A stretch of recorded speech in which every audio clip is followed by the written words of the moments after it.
A month after breaking up with Augustine, I was diagnosed with severe depression. On the same day, I saw him pinning a girl against the wall, demanding, "You said that if I dumped her, you'd be my girlfriend."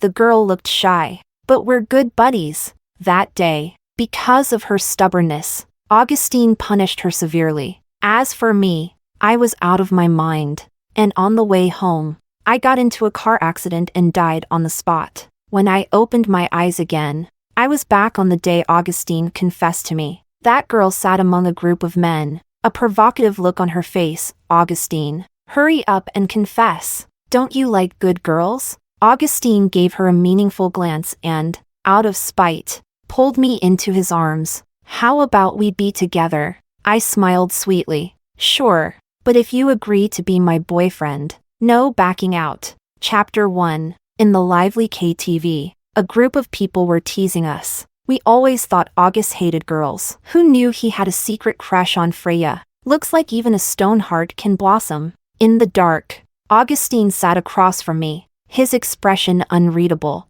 "Calm down. Don't scare Freya." I was Freya, the girl Augustine was confessing to tonight. His friends all said that Augustine had secretly liked me for many years. If I got together with him, I'd definitely be the happiest girl. Coincidentally, he was someone I had liked for a long time too. Under normal circumstances, I would have been so excited that I'd immediately say yes. But right now, I was only quietly watching the girl across from me, Vanessa, Augustine's good friend. She was surrounded by a group of boys, her stubborn gaze full of provocation. "Augustine, don't you like good girls like Freya the most? Hurry up and confess, or you'll be stuck with me, the tomboy." Augustine gritted his teeth and sneered. "Who wants to settle for you? I've got someone who actually wants me." With that, he pulled me into his arms, out of spite and frustration. He said the same words as in my previous life. "Freya, how about we be together? I'll treat you really well." Treat me well? Like in the future, when you'd constantly cheat on me with Vanessa, give me the cold shoulder, and drive me into severe depression? The things they did to me in my past life flashed before my eyes like a reel of memories.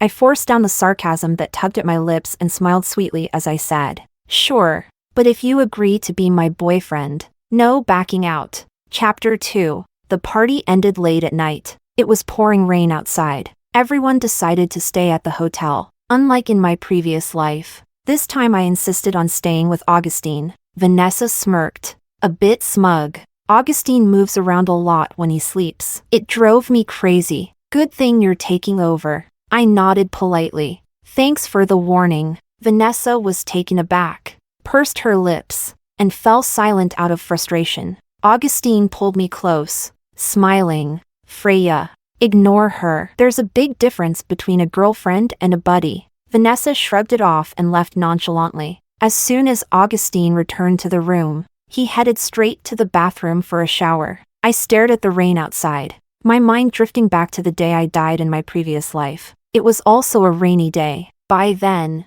after the breakup, my depression had already gotten severe. I was in the hospital when I suddenly received an anonymous private message. It was a screenshot of a group chat between Augustine and his buddies. In the chat, Vanessa openly at Augustine, "Let's have a bet. See who can get into a relationship first. The loser has to do whatever the winner says." Augustine's friends were having a blast watching the drama unfold. "I'm betting on Vanessa to win. No way August is going to lose." Not even a month later, Augustine posted a picture of me asleep, leaning on his shoulder. He had Vanessa, "I won." "Vanessa, come out." Vanessa coolly replied, "What do you want? You lost. My condition is, be my girlfriend."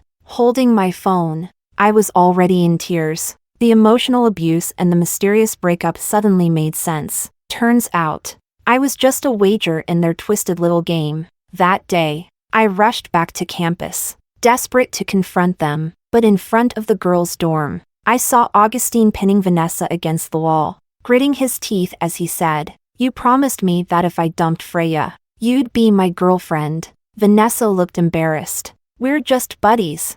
Who would like you?" Because of her stubbornness, Augustine punished her severely. That day, on my way back, I was so distracted that I got into a car accident, and Augustine and Vanessa ended up together, with the blessing of all his buddies. Chapter 3. The loud noise from next door snapped me out of my thoughts. Vanessa's boisterous laughter came through the wall. We agreed. The loser takes off their clothes. Vanessa, you lost. Time to strip. Fine. Fine.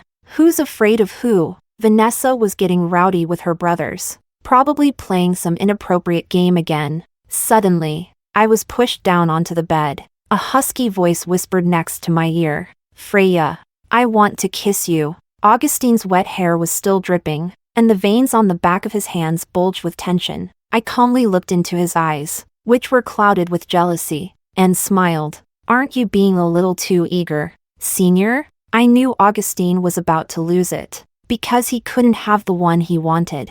He was here tormenting the innocent me. Who taught him such a twisted way of thinking?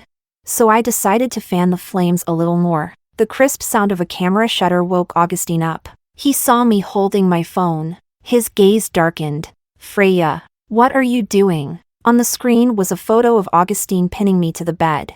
I opened the chat with Vanessa and quickly sent it over. The laughter from next door suddenly halted.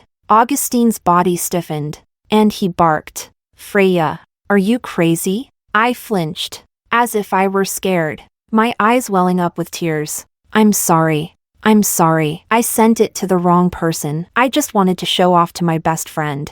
I didn't mean to send it to Vanessa. From next door, I heard a man shout, Hey, Vanessa, where are you going? You haven't stripped yet. Who made you mad? Before Vanessa could barge in, I quickly scrambled off the bed, my voice trembling as I spoke through tears. Senior, I'm not feeling well. I'm going out for some fresh air. With that, I dashed out the door, looking every bit like a timid coward who'd made a huge mistake. Exactly the image Augustine had of me. Meanwhile, my phone accidentally slipped under the bed and started recording. Chapter 4. In my previous life, Vanessa and Augustine were still just bickering at this point. They hadn't gotten together yet, but I didn't want to wait. Rather than waiting for things to happen, why not give them a little push? I could also collect some evidence along the way. I was running too fast, and as I turned the corner in the hallway, I collided hard with someone. A large hand pressed against my forehead and gently pushed me back. I looked up into a pair of deep black eyes. Why are you running like that? The cold voice, combined with his world-weary face, instantly calmed me down. It was Calvin, Augustine's roommate. He was also the only one among Augustine's group of friends in my previous life who said I had bad taste. At this moment, he was silently staring at the crocodile tears on my cheeks. Behind me, I heard Vanessa knocking on Augustine's door. Augustine, the materials for the last competition were wrong. I need to discuss it with you. At the corner, I pushed Calvin against the wall, covering his mouth tightly. His hot breath landed on my palm, making it burn. Calvin raised an eyebrow, seemingly waiting for an explanation, until Augustine opened the door and pulled Vanessa inside. The door slammed shut. Only then did I bite my lip and say with a pitiful expression, Senior, Augustine and I had a fight. Calvin leaned lazily against the window frame. His refined silhouette framed by the rain outside made it look like a perfect painting. Really? Doesn't seem like it. My expression froze, and I silently stared at him. Vanessa's voice floated out of the room, clear as day. Augustine, you jerk. We're buddies. What are you doing? Augustine sneered. Losing means you have to strip? Vanessa, you sure know how to play. None of your business. I want you as a buddy. You're a buddy. I want you as a girl. You can't refuse even if you don't want to.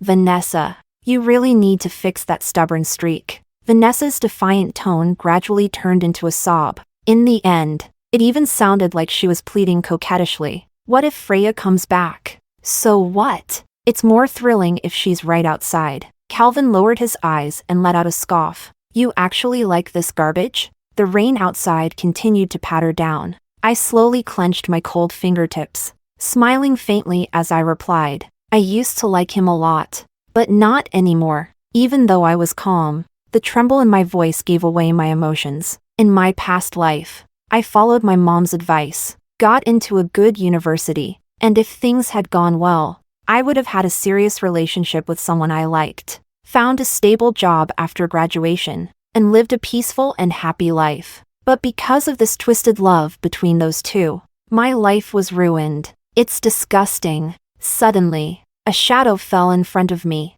At some point, Calvin had moved to stand in front of me. He asked, "Do you want to ruin them both?" It was such a casual question, but at that moment, it sounded like a tempting whisper. "If you do, don't give up on the SciTech competition." My heart sank. The SciTech competition, a competition that could change the trajectory of my life. In my past life, both Vanessa and I made it to the finals. But because of Augustine's sweet words, I voluntarily withdrew. That gave Vanessa the chance to take first place and land a high-paying job with $1 million salary. In the future, she would even casually say a few words that would get me fired from the job I had worked so hard to find, cutting off my financial support. That was my secret. How did Calvin know? I didn't ask, and Calvin didn't say much either. We both silently held onto our own secrets. That night passed without a word. Chapter 5. The next morning, Augustine found me in the hallway. "Freya, where did you go last night? I knocked on your door, but you didn't answer. So I got my own room." Augustine pressed his lips together. "I shouldn't have yelled at you last night. I'm sorry. As compensation, let me take you on a vacation, okay?" I lowered my head, remaining silent. A few minutes ago, Vanessa and Augustine had just had a fight because she wouldn't admit her feelings. But even so, when Augustine saw the finalist list, he still decided to push me to give up the competition, to give Vanessa a chance. Vanessa stepped out of the room next door. The wind lifted her hair. The hickey on her neck was instantly exposed. Everyone started teasing. "Vanessa, what's going on?" She quickly covered her neck, her eyes flashing with embarrassment and frustration. "Nothing." Her attitude only made Augustine angrier. He shot her a cold look. His face darkened, and he affectionately touched my ear. "Freya, come inside. I need to talk to you." I went back to the room and retrieved my suitcase and phone. When I turned around, I saw Augustine close the door. He walked over and gently hugged me. "Freya, you made it to the finals of the SciTech competition." I widened my eyes in fake surprise. "Really?" "Yeah, but with your abilities, even if you win first place, you won't be able to get into RH Corporation and sign that high-paying contract. Because you're too soft, you wouldn't survive in such a high-pressure work environment." I watched Augustine's performance intently, suppressing the sarcasm tugging at my lips. In my previous life, this was how he did it. He chipped away at my confidence bit by bit, convincing me to drop out. "Freya, I've seen people like you before. You wouldn't even make it through the internship period." Augustine's voice was sincere, "But luckily, you've got me. After graduation, come work at my company. No one would dare bully you. Just quit the competition." I bit my lip, hesitating for a long time, before saying, "Is your company reliable? I'm from a single-parent family. I don't feel very secure." Augustine hugged me tightly. "Don't worry, Freya. On the day of the competition, I'll propose to you. I'll give you the security you want." I leaned against his shoulder, smiling, but my eyes were cold. I had once said this to Augustine seriously, about how I was a kid from a single-parent family with little security. Back then, I had cautiously but joyfully envisioned our future together, and gave Augustine the chance to deceive me. Now that I have a second chance, he'll pay for those words. Chapter 6. As the competition drew closer, I spent more and more time in front of my computer. My roommate came back and asked, "Freya, you haven't eaten all day. Are you really okay?" I stared at the screen and casually responded, "I'll eat later."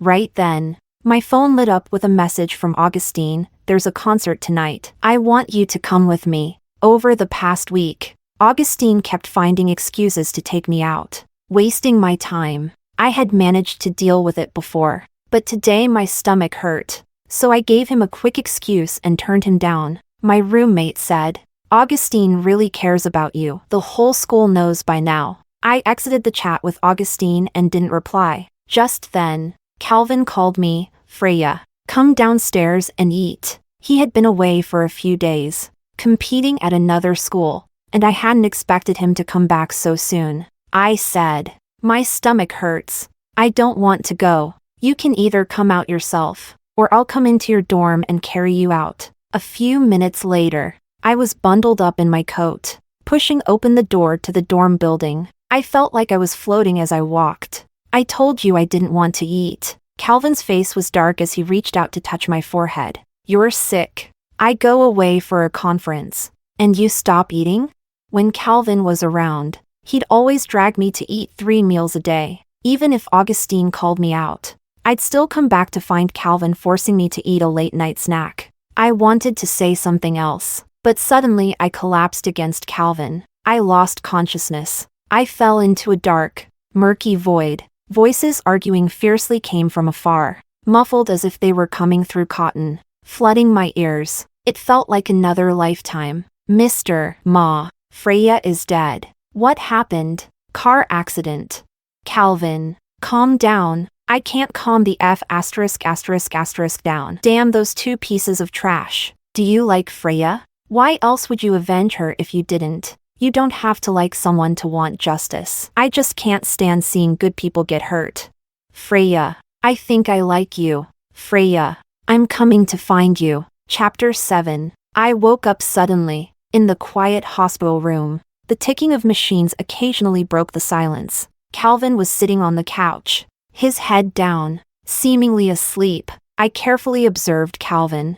I wasn't sure if the voices I'd heard earlier were just hallucinations, or if they were things that really happened after I died in my past life. Calvin looked exhausted. There were faint dark circles under his eyes, probably because of my condition. Noticing my gaze, his eyelashes trembled slightly as he slowly opened his eyes. Our eyes met. His voice was hoarse and sleepy. "Freya, why are you staring at me?" I blurted out. "You like me." Calvin froze, his eyes instantly sharpening with clarity. He chuckled with a familiar teasing tone. "For someone so young, you sure are full of yourself." I was left speechless and pouted, not wanting to continue. The doctor said I had developed acute gastritis due to stress and would need to stay in the hospital for a few days. I told Calvin I wanted ice cream. Calvin said, "Freya, do I look like your dad? I worry about you so much." I'm going gray. But in the end, he still bought a box of strawberry ice cream. He gave me 1 small spoonful and ate the rest himself. Lately, since he'd been around me so often, he'd picked up a new habit. When he got busy, Calvin would casually toss me his phone and let me check his messages. Now, his phone rang again. I unlocked it without hesitation and saw that Augustine had posted something in their dorm chat. "What's he saying?" Calvin asked absent-mindedly. I reluctantly read it out loud. "August, are you really going to use your looks? Are you seriously seducing Freya just to help Vanessa win first place? Isn't Vanessa still giving you the cold shoulder?" Augustine's tone was stiff. "Vanessa is stubborn as a mule. What else can I do? I'm stuck with her. I accept it." After I finished reading, silence filled the hospital room. Was Augustine trying to make it clear to me that I was an idiot?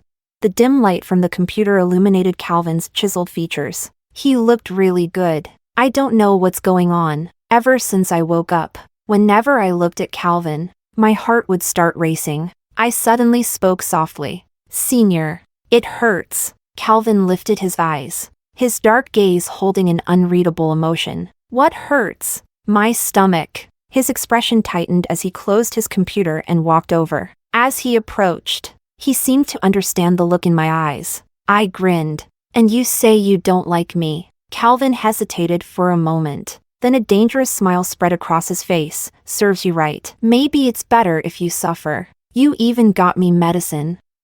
"Were you worried about me?" Calvin's voice was cold. "Shut up, or I'll poison you next." Chapter 8. During my time in the hospital, whenever Augustine came to visit, Calvin would briefly disappear. On the day I was discharged, Augustine dragged Calvin over to help. Augustine had been in a great mood lately. Even when he listened to me talk, there was a hint of a smile in his eyes. I guess everything had been going too smoothly for him. After all, Vanessa had rejoined their little group, sharing the same cup of milk tea with him, even calling him daddy as a joke. "Freya, I'm taking you to stay somewhere else tonight. Tomorrow was the day of the competition. Augustine had everything carefully planned, even though I had already promised him in person that I would withdraw from the competition. He still wasn't reassured. He was worried I might go back to school and cause trouble for Vanessa. I asked in a low voice, "Isn't it bad to leave campus without permission in front of the student council president?" Calvin gave me a look that said, "You're finally thinking clearly." Augustine chuckled. "Funny you mention that. The student council president is actually my roommate. You're only able to stay in the hospital because of him. We're really close." Calvin muttered, "That's not going to work." "Why not?" "Professor Sue just called. He told me to take Freya back to school." Augustine grew anxious. Why is Professor Sue suddenly concerned about Freya? The one who had secretly reported the situation smiled slightly. "I don't know. Maybe he's worried something might happen to her since she's been sick. He said they're doing a special check in her dorm tonight. Freya has to be there." Augustine reluctantly took me back to school. Along the way, he kept reminding me that he planned to propose to me tomorrow. I was so moved that my eyes filled with tears. "Augustine, you're the first person who's ever been so good to me. I'll be waiting for you tomorrow." On the day I went to submit my competition materials, I ran into Vanessa at the door. "Freya, aren't you withdrawing from the competition?" Vanessa looked a bit surprised and even a little panicked. I calmly handed my materials to the teacher. "Why would I give up such a good opportunity? But your personality isn't suited for this." "If I'm not suited for it, is the personality of someone who likes to call others daddy more suited for it?" I didn't hold back, firing back at her without hesitation. "You should worry about yourself." I had already used the market trends for the next 3 years to craft the best business proposal. Vanessa was completely rattled. She grabbed my arm, forcing a smile. "Augustine's going to propose to you today. Aren't you going?" "It's Augustine. After all." I chuckled softly. "It's such a rare opportunity. Why don't you go?" Vanessa's face instantly turned pale. Chapter 9. On my way to the competition, Augustine's words kept replaying in my mind. "She's just obsessed with love. Being Vanessa's stepping stone is her privilege. When Vanessa and I get married, Freya will be sitting at the head table." If Vanessa had figured things out sooner, Freya wouldn't have even been in the picture. I couldn't help but smile. My eyes felt a little warm. In my previous life, I never made it to the competition, but today, I had arrived. No one knew how much I had suffered and how many wrong turns I had taken to get to this position. The phone in my bag started buzzing wildly. I guessed it was Augustine calling. In both my past and present lives, Augustine had never doubted his own charm. He was so confident that I would give up the competition just to witness his ridiculous proposal. I watched with satisfaction as Vanessa stood there, on the verge of tears. "Freya, you're up first." The teacher called. Just before I went on stage, Augustine rushed in and grabbed me. With a stern tone, he demanded, "Freya, didn't you promise me you'd quit the competition?" I looked at him innocently, the smile on my lips impossible to suppress. "Senior, can you confess your love to me here? If you say you love me, I'll drop everything and leave with you." The commotion quickly attracted a crowd of onlookers. People were pointing and whispering, "Isn't that Freya, the one RH Corporation has their eye on? I heard they're going to sign her right after the competition. She's way more impressive than Vanessa." Augustine's eyes flickered, and the next moment, he wrapped an arm around my waist, speaking quickly. "Freya, if you come with me, I can give you everything. Will you?" The entire room fell into a dead silence. Vanessa looked at me like I was her last lifeline. I smiled slowly and clearly responded, "Of course not. You idiot." As Augustine's expression darkened, I taunted him, my voice unhurried. "It was all just a game. Did you really think I was just some love-struck fool? How naive." At the same time, a wave of gasps erupted from the crowd. Augustine and Vanessa were involved? Wow. Best friends during the day, and secret lovers by night. That's nasty. Vanessa's disgusting. The recording I had made that night finally came into play. A post on the school forum had gained traction and made its way to the homepage. Vanessa's coy, flirty voice was enough to make a lot of people cringe. Isn't she always acting like one of the guys? She's always so tomboyish. But sounds like that? Gross. Vanessa's face turned pale, tears rolling down her cheeks. Realizing he'd been played, Augustine's eyes grew cold. Freya, are you sure you want to do this to her? I raised an eyebrow, waiting for his next move. Augustine sneered and said, "Teachers, I'd like to report Freya for plagiarism." The crowd immediately erupted in murmurs. Augustine pulled out a printed draft of a thesis. "Freya, care to explain why your project's theme is identical to Calvin's thesis?" I froze when I saw Calvin's thesis topic. In my past life, Calvin hadn't chosen this topic. He knew the trends for the next 3 years just as well as I did. Augustine continued, "Calvin's only seen you a few times, and yet you stole his work. Freya, do you really deserve my sincerity?" The principal frowned. "Freya, can you explain this?" The topic, in the eyes of people today, was a complete niche. I steadied myself and explained,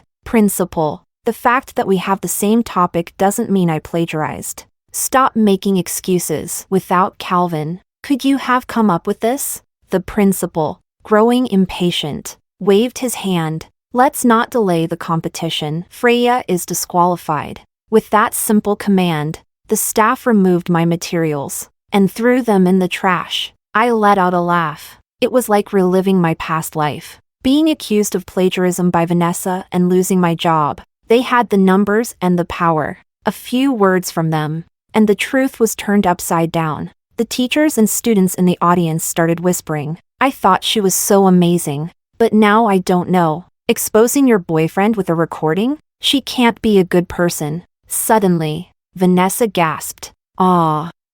Freya, you've been seeing someone else, haven't you?" Vanessa, thrilled, pulled out her phone and showed a picture to the students nearby. In the dim light of night, a tall figure leaned over my bed, kissing the sleeping me. The picture only showed my profile. Augustine's expression faltered, his face contorted with sarcasm and disgust. "Unbelievable. You accuse me of cheating. But maybe you should take a look at yourself. There are so many men at school. Are they all your boyfriends? Freya, you've broken so many school rules. You should be expelled. If you kneel and beg for mercy now, I might still take care of you." I stared at Augustine's vile face, ready to pull out my phone and call the police. But before I could, someone kicked him off the stage with a loud thud. Calvin had appeared behind him, coldly laughing. "Say it again. Who do you think you're going to take care of? I've been feeding her well. Do you really think you're qualified to take care of her?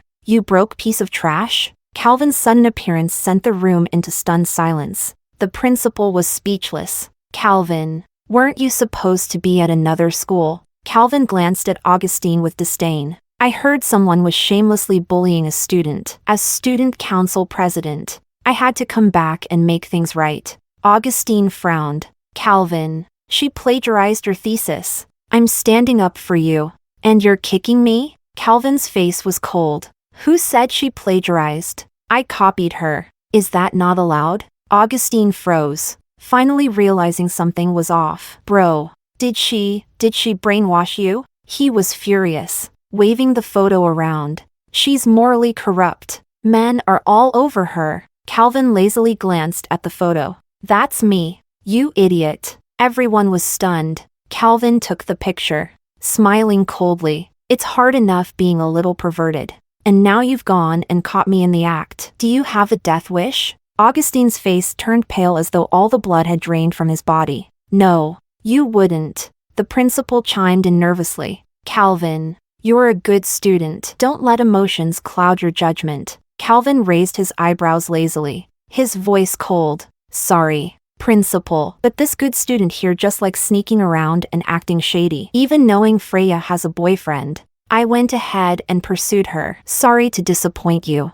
Chapter 10. With just a few words, Calvin had set the scene ablaze. Many of the onlookers were already logging onto the school forum. "Come check it out. This is getting so dramatic. Is this a love quadrangle? No, it's Augustine and Vanessa turning the tables. Wait, did Augustine just make up false accusations about Freya's love life?" I ignored the chaos around me and addressed the principal directly. "I want to report this to the police." The principal's face went pale. "Freya, don't make a scene." Augustine just said I have a chaotic private life. He's slandering me. And everyone here heard it. Augustine, now furious, yelled, "You know what you did." "What did I do?" I asked, my eyes starting to well up under Augustine's intense stare. A few moments later, the principal and the teachers crowded around me, clearly nervous. "Calm down, Freya.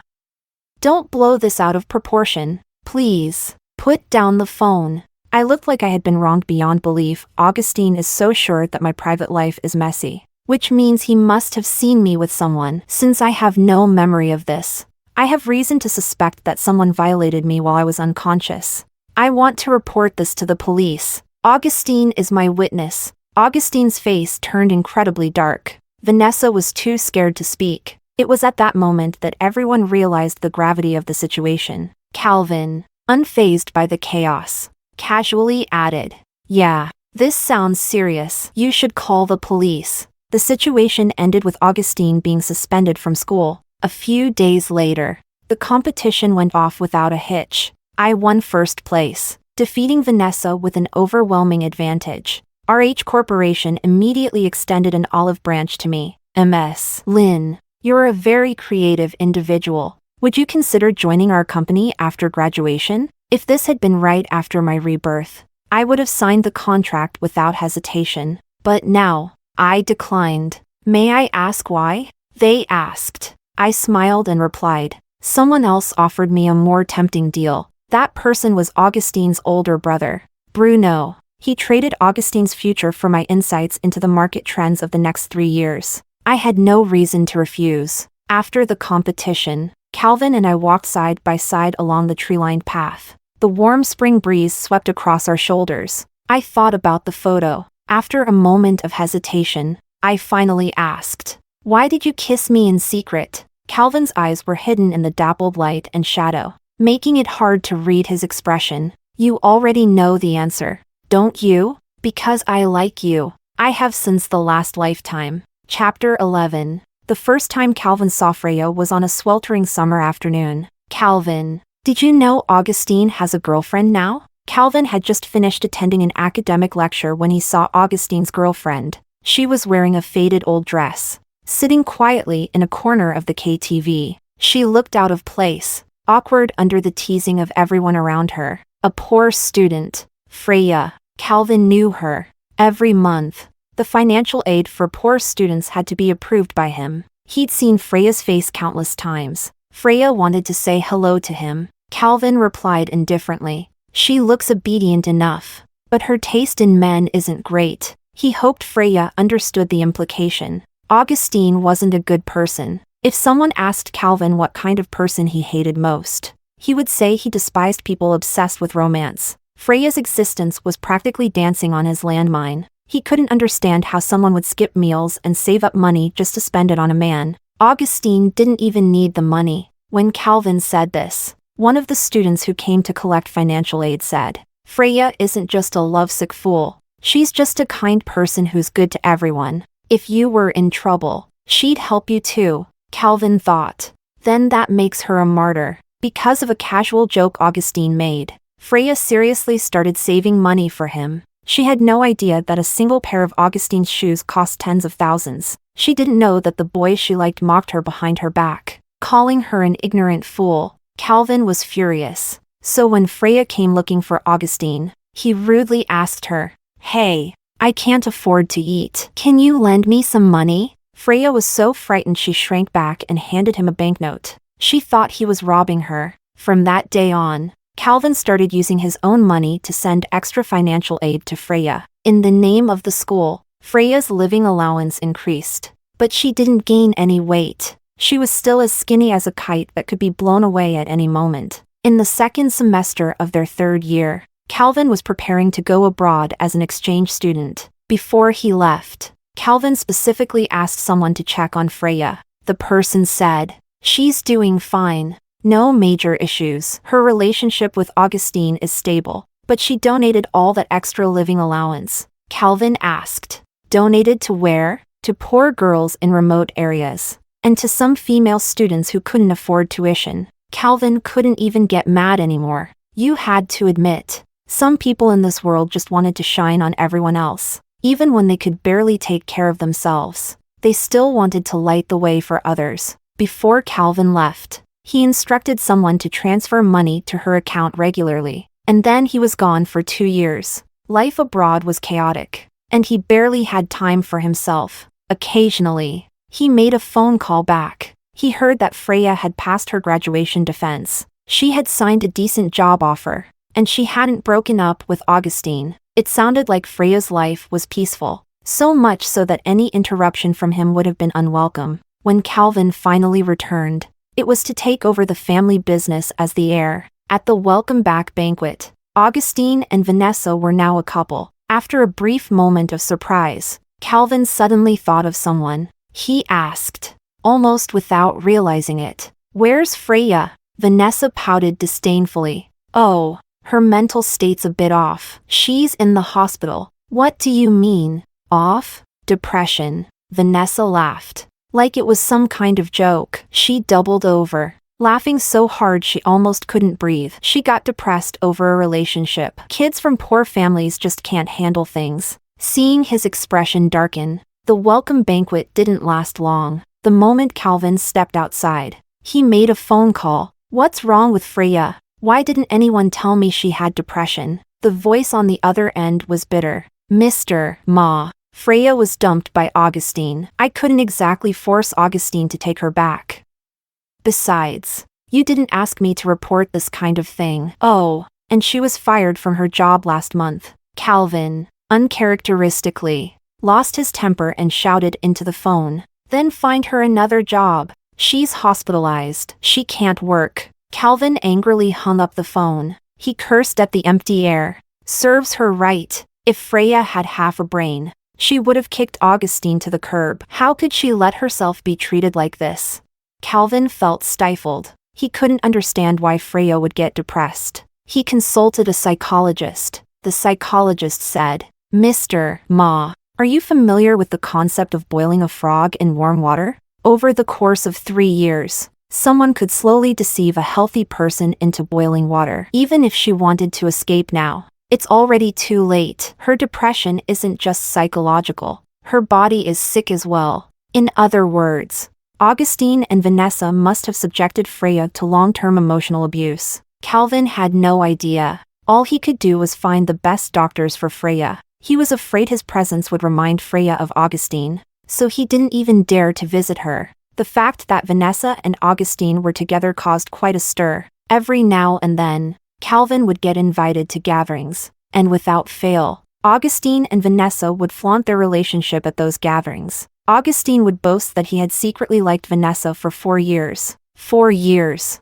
Their entire time in college. That was when Calvin finally realized Freya had been played. One day, Calvin, as a shareholder, went to a meeting at Bruno's company. At the entrance, he kicked Augustine to the ground. Bruno raised an eyebrow. "Mr. Ma, isn't it a bit much to kick my brother in front of me?" Unfazed, Calvin kicked Augustine 2 more times. That night, he received the news that Freya had died in a car accident. Her body was emaciated. On Freya's phone were several screenshots. They were chat logs from a group of over 300 people, with Augustine and Vanessa's conversations included. The screenshots had been sent to Freya by Vanessa using a fake account. She just wanted to push Freya further, to make sure she fell into the abyss sooner. When Calvin saw the messages for the first time, he simply muttered 2 words, "Disgusting scum." Calvin then began his revenge against Vanessa and Augustine. His methods were extreme, to the point where they made no sense to anyone. At first, Bruno tried to shield Augustine, but eventually, he gave up entirely. One night, when Calvin was drunk, Bruno asked, "Do you like Freya? Why else would you go to such lengths for her?" Calvin replied, "You don't have to like someone to seek justice. I just can't stand seeing good people get hurt. Any decent man would feel the same." Later, Vanessa was taken to court for plagiarizing someone else's work from years ago, and she lost her job. As for Augustine, every time Calvin saw him, he beat him up. With Bruno on Calvin's side, they made Augustine's life a living hell. Before long, Augustine ended up losing a leg. Bruno asked, "Is this enough?" Or do you want them dead? Calvin replied. It's enough. Calvin liked to think of himself as a man of justice. Until one night, he stumbled upon an old group chat. At the very bottom was a long since disbanded group. In that moment, a wave of bitterness washed over him. It crashed down, pulling him into an endless abyss. All the bets and secrets that should have been obvious to him had been laid out in plain sight. But he had forgotten he was in that group too. Freya must have hated him, right? Calvin spent the night smoking, staring into the darkness. The next morning, he dragged Augustine into his car. They sped down a mountain road in Calvin's high-performance sports car. Augustine, terrified, was pleading for his life. Calvin, on the other hand, was in a surprisingly good mood. Augustine, do you think if I drove us off this cliff, I'd finally see the person I want to see? Shaking uncontrollably, Augustine begged, Mr. Ma. I'm sorry, I was wrong. I shouldn't have toyed with Freya. I'm a terrible person. I don't want to die. Please spare me. His words only fueled the anger deep within Calvin. He pressed down on the gas, roaring up the mountain. The deafening roar shattered the clouds in the sky. Just before they reached the cliff, Augustine grabbed the steering wheel in a panic. The car swerved wildly like a drunk beast, veering towards the edge. Calvin was thrown from the car, suffering multiple fractures. Augustine, still inside the vehicle, went over the cliff. With a massive explosion, not even his ashes remained. Calvin, dazed and in pain, still didn't see Freya. He figured all those stories about beautiful afterlives were nonsense. There was no heaven, no hell. When a person dies, they're just gone. As Calvin lay on the hospital's emergency bed, staring up at the fluorescent lights that seemed to be rushing past him, he could hear the nurses chattering as they reported his blood pressure and heart rate.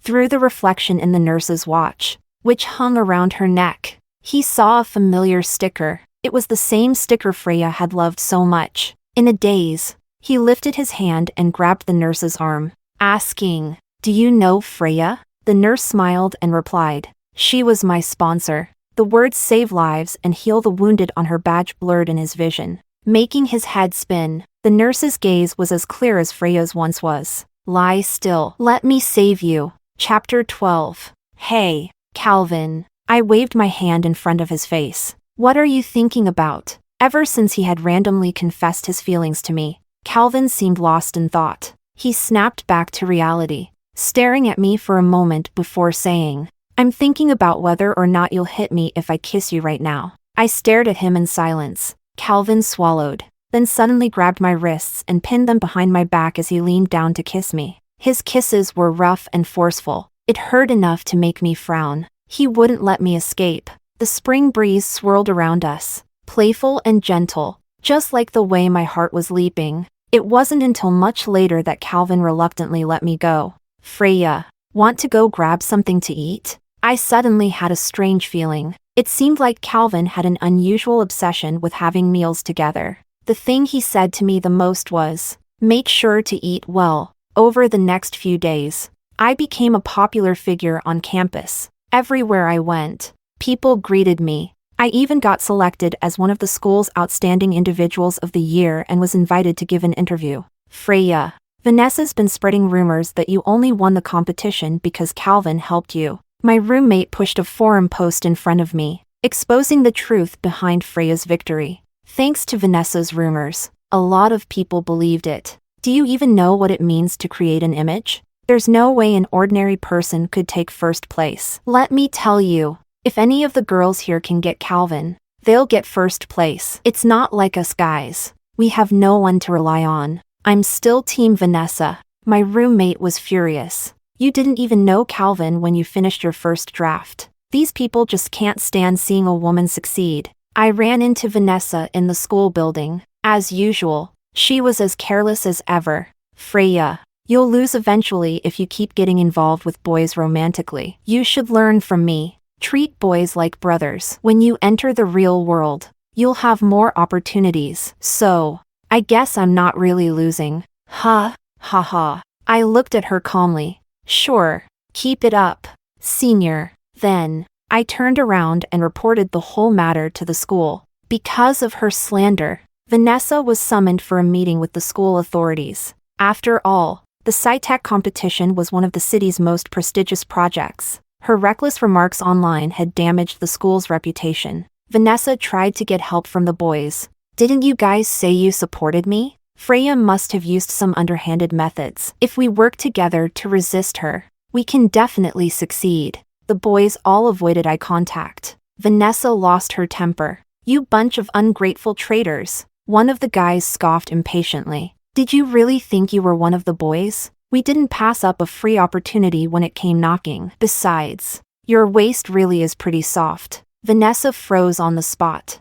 Her eyes immediately reddened. Vanessa stubbornly said, "Teacher, Freya is Calvin's girlfriend. Is it fair for him to help her?" The teacher explained helplessly. Calvin didn't vote for Freya. Neither his dorm mates nor anyone in the student council participated in the voting. The results were entirely fair. Vanessa's name became notorious on the school forum. People who had suffered under her bullying began to mock her. "Vanessa, your brothers didn't help you out." "Huh? Boys aren't stupid. She's good-looking and a suck-up. Why not take advantage when we can, now that her reputation is ruined? Who would want to be friends with her?" Chapter 13. I signed an agreement with Augustine's older brother, Bruno. Bruno would support me financially until I finished graduate school, and he promised to ensure I got a job at his company. That's when I realized he had wanted to take Augustine down for a long time. The new semester started. Vanessa wasn't doing too well. Within a week, she had gotten into 5 arguments with her roommates and classmates, and one of them ended with blood being drawn. Bruno, taking my advice, had let Augustine return, while Vanessa was called away by a teacher for a meeting. Augustine sat across from me. "Freya, I'm sorry. My brother told me to treat you well." It was clear he had been disciplined by Bruno and had learned to behave. I smiled slightly. "It's all in the past. I asked you to come here today because there are some tasks I need help with. There are a few things I don't quite understand, and I'd like you to guide me." With the new school year, Augustine's position as vice president of the student council had been passed on to me. Augustine's eyes brightened. "Sure, Freya. Anything you need." Just then, Vanessa walked by and suddenly clung to the doorframe. "Augustine, what are you doing here? Are you getting back together with her?" Her sharp voice echoed through the room. I replied, "Sorry, Senior. We're just discussing work. You've misunderstood." Vanessa's gaze turned cold and hostile. "Get lost. Did I ask you?" I stepped back and looked at Augustine helplessly. "Senior, it seems we can't continue today. I'll visit you at your place another time." Augustine nodded and brushed past Vanessa. Vanessa, too preoccupied with chasing after Augustine, couldn't be bothered to insult me further. I turned back to my desk, where Augustine's chat window was pinned to the top. For the next week, I would be chatting with him frequently. Suddenly, I was lifted off my feet and placed on the desk. Calvin, with a cold expression, leaned down and kissed me. "Freya, are you getting too into your role? Why are you smiling at Augustine? Why are you rewarding him?" I held onto Calvin's shoulders, my breathing uneven. "Senior, don't call me Senior. I'm your boyfriend. Call me by my name." I smiled. Calvin kissed me until I was dizzy, his hand gripping my waist as he squeezed. "You've gained a little weight. What do you want to eat today?" I looked at him seriously. "Why, are you so obsessed with eating together?" Calvin pressed his lips together, brushing my hair aside. "Because I don't want you to be like you were in your last life, skin and bones." Freya, that was my worst nightmare. The warm sunlight filtered through the window, casting its glow on the two of us. I could feel the warmth of his body, every bit of it. Finally, I asked the question that had been bothering me for a long time. "How do you have your memories too? Did you also die?" Calvin smiled brightly. "Don't be silly. I lived to a ripe old age." Chapter 14. 2 weeks later, Vanessa stormed into the school's broadcasting station. She cried dramatically in front of Augustine, her tears falling like raindrops. "Augustine, I've liked you for so many years. You can't abandon me for Freya." As she said this, the broadcasting system was still on. Vanessa grabbed onto my clothes, purposely preventing me from turning off the microphone. "Freya, I know you hate me, but don't you fear karma for coming between Augustine and me? Besides, you're already with Calvin, but you're still messing around with Augustine in the broadcasting room. How could you do this to Calvin? Curious students began to gather, and soon enough, the school forum was buzzing with discussions. Freya's interfering? What's going on? Vanessa's lost it. Who jokes about stuff like this? It's a day off. What were Freya and Augustine doing in the broadcasting room? Suspicious. Someone notify Calvin. Calvin personally replied from below, ? I'm at the scene. At the same time, the sliding door at the back of the broadcasting room opened. There stood school staff, members of the student council, and Calvin. Dozens of eyes were now fixed on Vanessa. Some were mocking, some were laughing, others were simply puzzled. The teacher's face darkened. Vanessa, this is too much. Vanessa trembled. But I heard. The teacher cut her off sternly. Tonight we were preparing for the school's anniversary event. What nonsense did you think you heard? Augustine pulled his hand away from Vanessa's grip. His tone cold. Vanessa, I've always seen you as a friend. I didn't expect you to misunderstand. Let's end it here. The bystanders who had watched the entire scene unfold were amused. Freya's dating Calvin. Who cares about Augustine? Whoever wants Augustine can have him. I'm not interested in being anyone's backup. Later, the school sent Vanessa to the counseling office. The doctor diagnosed her with depression and recommended hospitalization for treatment. I helped contact her parents. Depression? Is it that serious? Her parents frowned deeply. I nodded, speaking sincerely. I had a friend who went from mild depression to severe depression, and eventually, she passed away. I suggest you get her treatment as soon as possible. Despite Vanessa's protests, her parents insisted on sending her to the hospital. As Vanessa was being taken away, she cursed me viciously. Freya, one day you'll meet your end. I smiled and replied, Senior, remember those words, and I hope you think of me when you take your medication. As Vanessa's car drove off into the distance, my smile gradually faded. The palm of my hand was marked from gripping too hard. Calvin handed me a cup of milk tea. I took a sip, the sweetness mixed with the floral taste of jasmine. I said, those medications are really bitter. I take them every day to stay alive. I hope she does the same. Calvin patted my head. Don't worry, she won't escape the suffering you've endured. Chapter 15. I had asked Calvin before what his plans were for the future. With a second chance at life, he could use the information gap to expand his family business. And Calvin was doing just that. In our first year together, Calvin went abroad. Before he left, he lifted me onto a scale. If you lose weight while I'm gone, just wait and see. Near graduation, I secured a spot in the graduate program at our university. This allowed me to balance my studies with my work at Bruno's company. Augustine was convinced that I was assisting Bruno in hopes of marrying into the Sue family. But to his disappointment, he never received the confession he was waiting for. Instead, he was kicked out of the company. Brother, Freya is mine. If I leave, she'll come with me. Bruno raised an eyebrow. Oh, really? At the shareholders' meeting, I sat next to Bruno, dressed elegantly. In just 2 years, I had shed the naivety from my brows and gained a sharpness. Bruno looked at me and smirked sarcastically. Augustine always thought I was grooming a wife for him. Has he no self-awareness? I grinned. He really doesn't. After years of fighting on various fronts, I had become Bruno's most trusted assistant. The room fell silent. No one dared to laugh. I said, Mr. Sue is my boss. Augustine, goodbye forever.